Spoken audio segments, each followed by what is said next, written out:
I am going to answer all that you need to know about how Dylan Holloway and Philip Broberg will help the Blues succeed.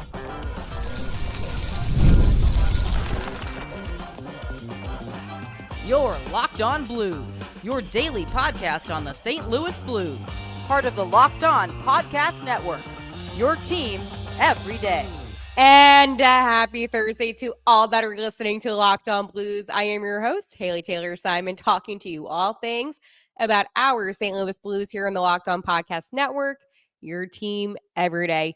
Today's episode, it's simple. I am going to answer all of your questions on Philip Broberg and Dylan Holloway. Simple, effective, easy as that. Also, some things that Doug Armstrong said about the future of the St. Louis Blues. So make sure to hit that subscribe button down below because you will be getting all of your latest Blues news and information on this YouTube channel or wherever you get your podcasts.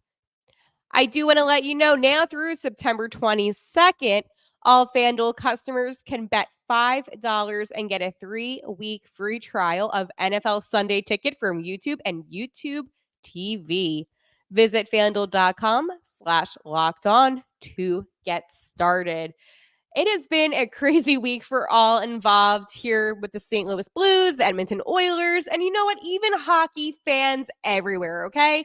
This week has really shown what an offer sheet can do and how it can really shake up the NHL. Offer sheets are very rare, and trust me when I say this, I am so happy that the Blues used this tool because they showed how to properly use an offer sheet. And in this case, a double offer sheet to two players on the same team. My prediction was that the Edmonton Oilers were going to try to match Holloway, but obviously that ended up not happening, which I am stoked about because I feel like Dylan Holloway is such a strong player. He still has a lot that he needs to show, but still a strong player. So I wanted to talk to you about Philip Broberg, Holloway, Armstrong, and again, your questions today here on Locked On Blues. So the St. Louis Blues signed defenseman Philip Broberg, who is going to be making about $9.16 million, and Dylan Holloway, who is a forward, to about $4.58 million.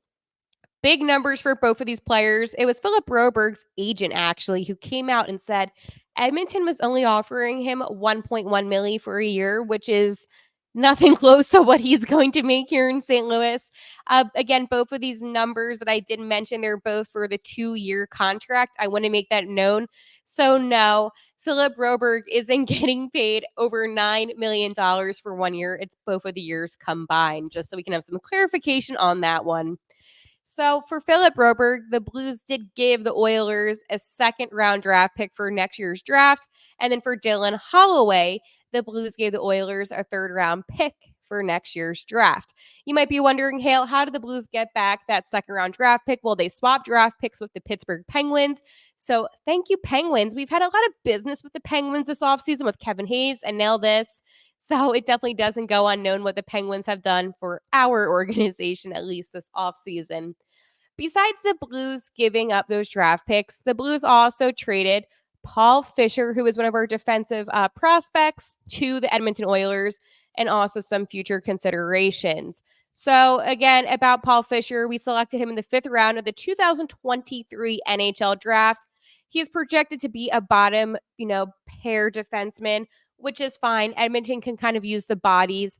But I feel like overall, while the Blues did give, draft picks and Fisher and future considerations, which we know was a huge thing in the NHL, away, this is what was needed to be done. Stan Bowman did say to Doug Armstrong, I need a little bit more than that second and third rounder. And he was able to then give him Paul Fischer, which then finalized the deal. We all know that the Oilers were in a cap space situation, to say the least. Obviously, they have some really big names. They still have to, extend Draisaitl. They have McDavid's contract. They even have Canes and Nurse. There's a lot of big contracts with the Edmonton Oilers, and I don't want to get necessarily into them because, again, my focus as a Blues fan, as somebody that talks about the Blues, is to talk about the Blues. Okay? I feel like the Oilers get so much coverage because, they have Connor McDavid and that's, what they have in Edmonton. But, in St. Louis, we won this whole trade offer sheet, whatever you want to call it, we have won that. And the thing that I find really interesting is when people make the argument, well, if Broberg and Holloway, they both suck it out in Edmonton, they could be really good players. And I believe that they can still get that success here in St. Louis.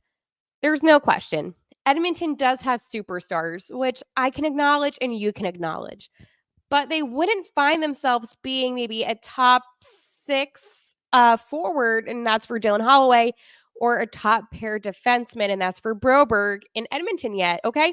There's just too many good players, which just goes to show that Edmonton is a solid team, but they just maybe didn't budget out enough to keep their RFAs.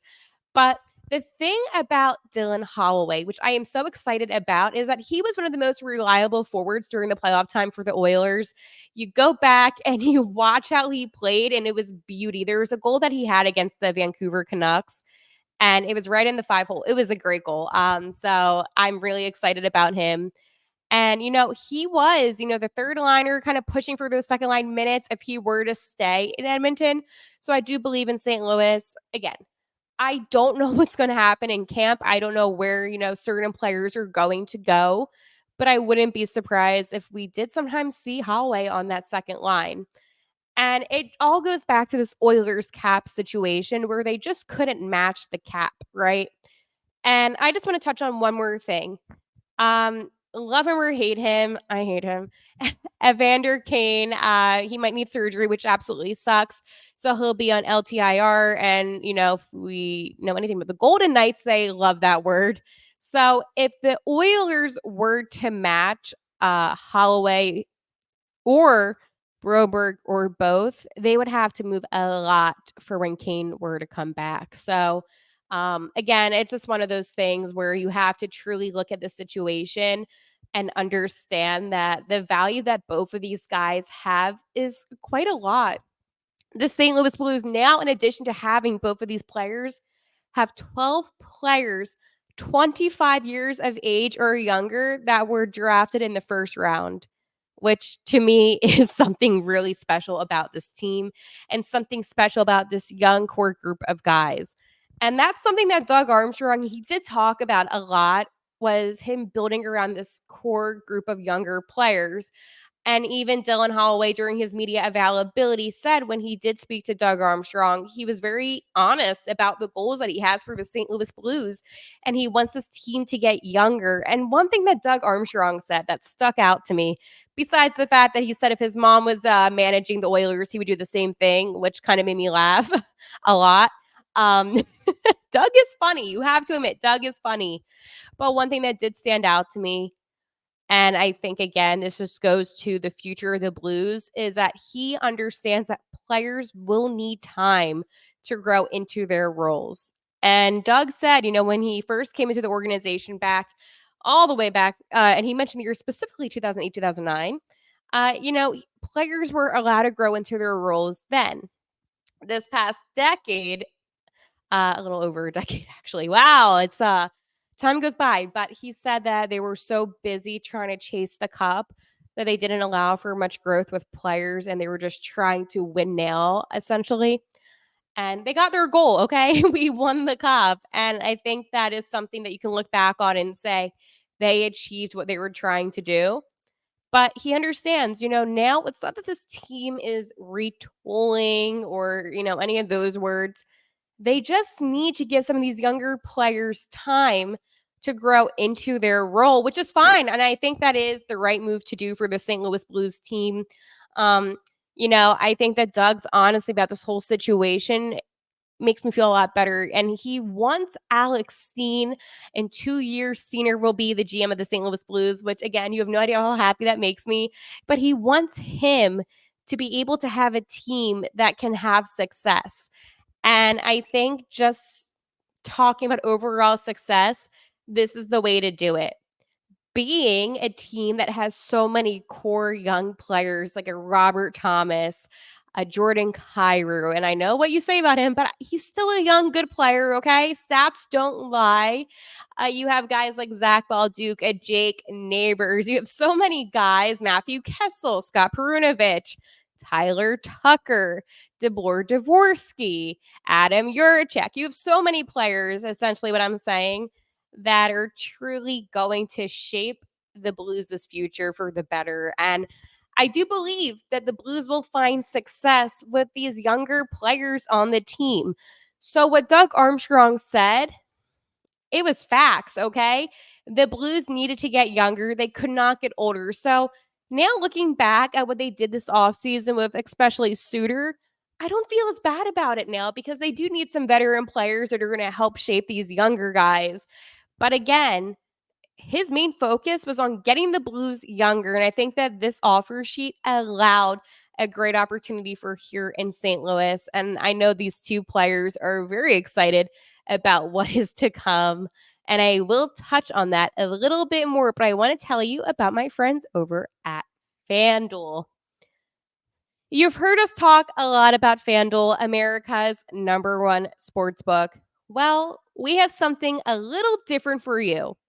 Now, through September 22nd, all FanDuel customers can bet $5 and get a 3-week free trial of NFL Sunday Ticket from YouTube and YouTube TV. Then, with a YouTube TV base plan, you'll be able to watch every regular season Sunday afternoon out of market game. All you need is a Google account and a current form of payment, and you can cancel anytime. Just visit fanduel.com/locked on to download America's #1 sportsbook.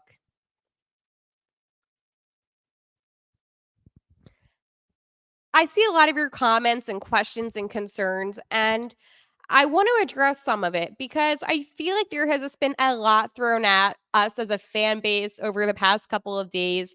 And on YouTube, I always read your comments, so make sure to comment down below.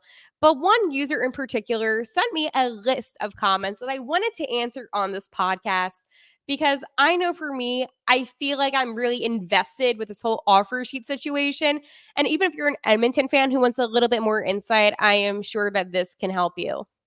So the questions go like this. What's going to happen with Shen when his contract is up? And I've talked about this a lot with Captain Braden Shen. By the way, today is Captain Braden Shen's birthday. So happy birthday to you, Captain Braden Shen. So Shen's contract, and this is a really good question with a really good answer that I have. So in the 2028-2029 season, he will be an unrestricted free agent. And for me, I think this might be a retirement situation for him.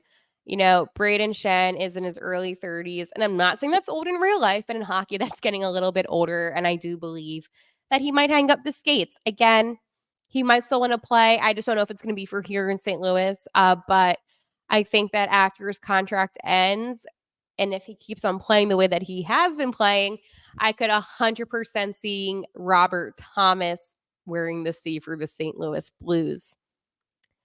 The other question is, in the 2025-2026 season, will the Blues have space for all the potential prospects to come up?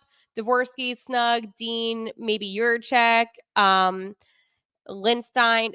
So let me say this. And to answer your question, Doug Armstrong said it the best way possible. This training camp, it's going to be competitive this season, and it's going to be competitive next season. These guys are going to have to fight for their spots. Even if they're third liners or fourth liners, they're going to need to fight for their spots. I think that this actually is a good thing for the Blues to have this sort of competition. And, you know, Doug was saying that veterans usually come to training camp because they have to, right? It's a requirement. You have to go to training camp. And it's kind of like orientation when you go to school in a sense, right? You're a senior, you have to go to orientation. I don't want to be here, but I need to show up or else I won't get credit. Something like that. He said every single player that enters training camp needs to fight. And having an overload of talented players will be a very beneficial thing for the St. Louis Blues' team and organization. I believe it was a little too lax the past couple of seasons, if I'm being honest. Wasn't much competition, but now that there's all this competition to earn a roster spot for opening night, they will need to fight. One player in particular that Armstrong really likes is Zachary Balduke. Balduke's one of my favorite guys. 21st birthday, scores his first goal. It was a beauty, but he said that he believes that Balduke could be a top 6 player, which to me was like, oh my goodness, I don't know about that one. But he said that I believe that he can do it. I think that Doug Armstrong does have a lot of trust in the prospects, and I think that is a truly incredible thing. I don't think that happens often with an organization where, the GM has this much passion and care about how the players are going to do. But Doug does. And, I watch a lot of Springfield Thunderbirds hockey. And I can even say that it won't be the worst thing if some of these players end up going to Springfield instead, just because, again, while the AHL isn't as competitive as the NHL, it still gives you that experience and it prepares you for you to make it to the big show, if that makes sense. The other questions: what are the Blues going to look like after Krug, Folk, and Shen, and maybe some of the older guys' contracts are up? Again, great question, because I think that, adding in Holloway and Broberg kind of made you realize that the Blues are getting younger, and some of these guys that are older, are not going to stick around forever. So what I think will happen, again, is the younger guys will continue to come up and develop. I mean, we see on defense already with Matthew Kessel, Tyler Tucker, Scott Perunovich, that the younger players are making a bigger impact.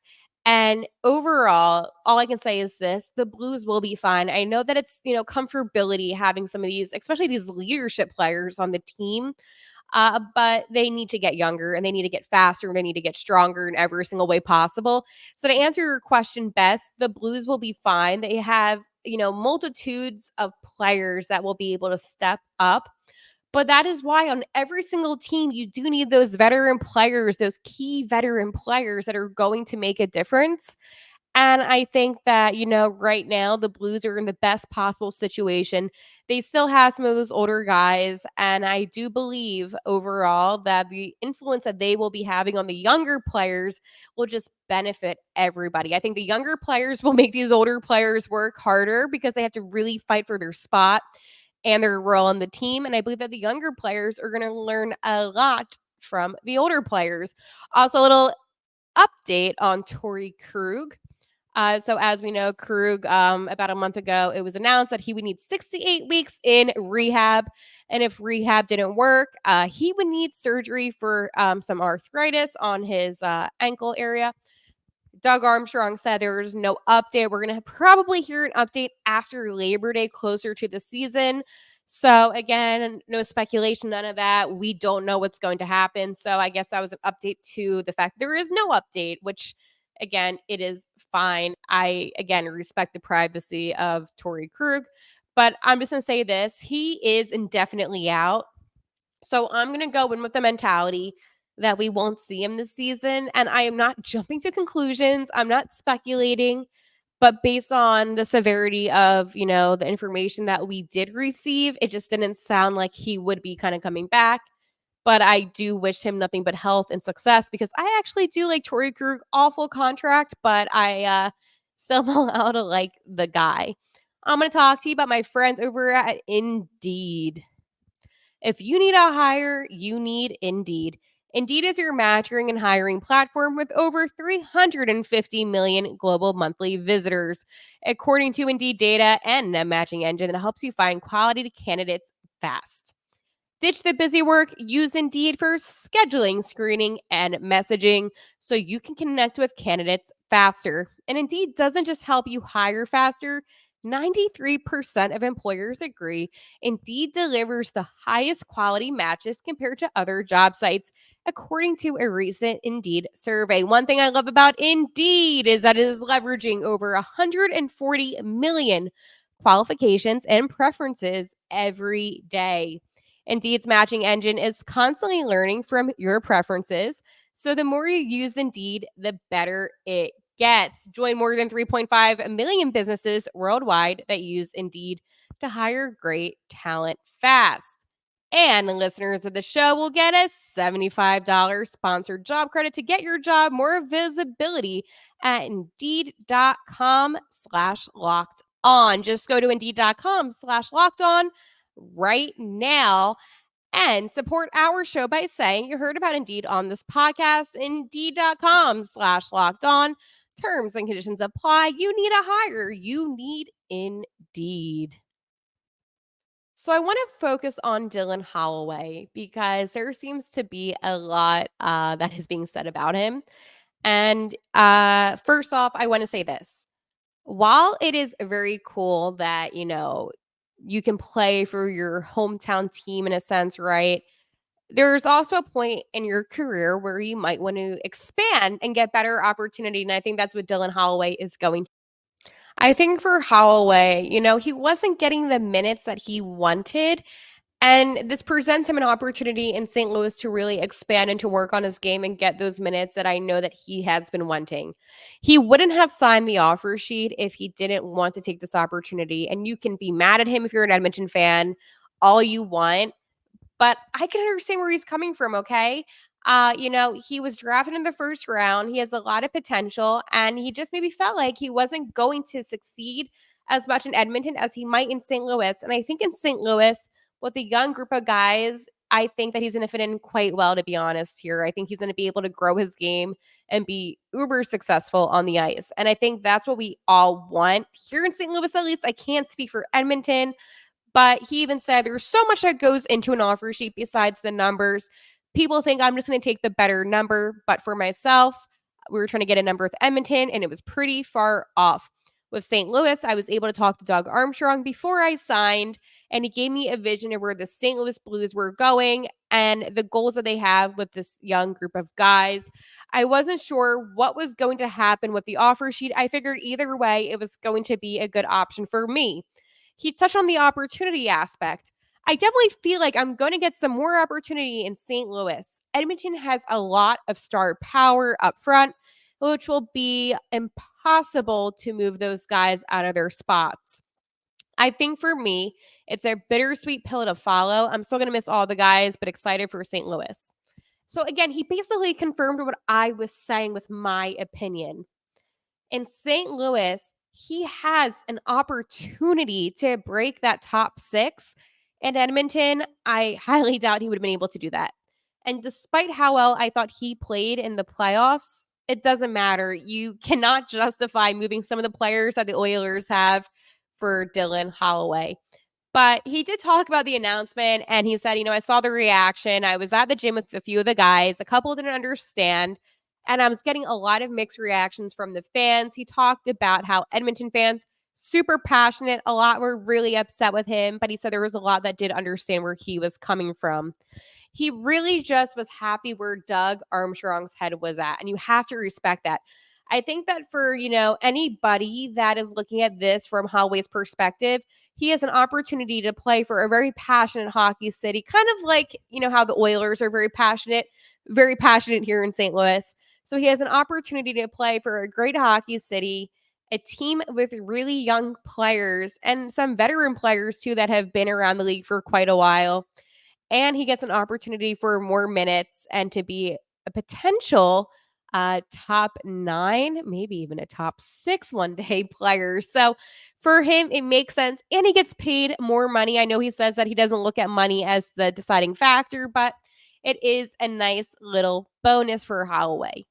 I can understand, though, maybe the frustration of, him not sticking it out in Edmonton. I mean, he gets drafted by the Oilers, a very promising prospect, and I can understand that side of things. And I get it. And I'm not in denial about the fact that, yeah, it must really suck for Edmonton.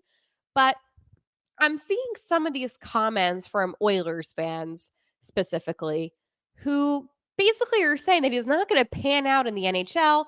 He's not that good of a player. But I saw all of your same comments during the playoffs when he was playing spectacular, in my opinion. And you said quite the opposite. So I'm just seeing a lot of back and forth comments on Holloway. Again, like if something happened to Jake Neighbors next year, I would be miserable. I'm going to be honest. Like that would hurt me. But what Doug Armstrong did, I don't see it as malicious, okay? I see it as a strategic, smart, well thought out move. If you do an offer sheet the right way, it makes sense. And this made sense.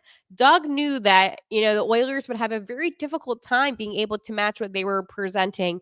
Again, if the Blues went over $1 more for both of these contracts for Broberg and Holloway, they would have to give up a first rounder, or they would have to give up, a first rounder and second rounder instead of a second and third rounder. So it would have been a lot more at stake. And Doug has been very adamant about keeping his first rounder for next year's draft.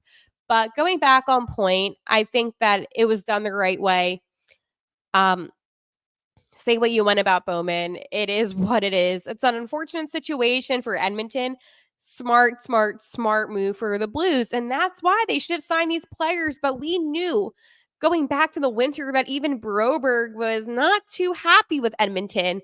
And I think that when you're not able to sign these players, and this happened in the middle of August, that's an issue within itself. You have to sign your guys. I know in Edmonton, they have yet to extend Draisaitl, and that's an issue within itself. So what the Blues did, it wasn't malicious. It wasn't, to cause this big uproar. It was a strategic move to get some really good talent onto this young St. Louis Blues team. But I can understand if you're from Edmonton, your perspective. But here in St. Louis, I'm pretty happy and excited about it. And I think that this will open up the opportunity for more teams to utilize the offer sheets. And again, it sucks, right? But the Blues got 2 players that were drafted in the first round playing under 90 games in the NHL, which is a little bit concerning. A lot of AHL experience, which is a plus, but I need that NHL experience without having to give up too much. So for me, this is a win-win. They got developed in Edmonton, and they're going to shine in St. Louis. And I know that's kind of a harsh way to say it, but that's the reality. And people say, oh, well, Doug can't draft. All he does is take guys from other teams, blah, blah, blah. Robert Thomas is working out very well for us. Jake Neighbors is working out very well for us. Jordan Binnington is working out very well for us. Kyrou, he's good. So I am so sick of that whole narrative of, oh, the Blues can't draft. Maybe in the past, not the best at drafting, but right now, all these prospects are really panning out. Dean, I love Zach Dean, Zach Ball, Duke. I spoke with Adam Juracek actually after the draft this year. I had a one-on-one interview with him, and I cannot wait to see him play. There's just so much promise with all of our draft picks in the most recent years. And again, this is just a testament to a world-class GM. I know I'm going to get ripped on that in the comments below for me calling Doug Armstrong a world-class GM, but that's how I feel right now. I'm happy, St. Louis, and I hope you are happy too. I will talk to you tomorrow for an Are We Feeling Blue Friday. And until then, I want you to leave me a comment down below. Which player? I can't even speak now. Which player are you most excited to see during training camp? Let me know down below, and I will talk to you tomorrow. And like always, how I end every single episode, let's go Blues.